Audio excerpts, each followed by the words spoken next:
السلام عليكم ورحمة الله وبركاته. احنا اليوم في بداية الأسبوع الثالث من فترة التحضيرات اللي تزامن مع وجودنا في دولة مصر الشقيقة لإجراء تربص تحذيري خصصناه في الأساس للمقابلات الودية.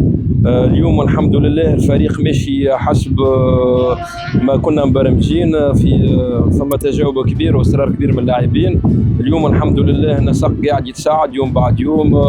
كيف ما تعرفوا احنا الموسم هذا باش نخوضوا تقريبا باش نكونوا مشاركين في أربع مسابقات. ذاك علاش لازم يكون الفريق الكل حاضر.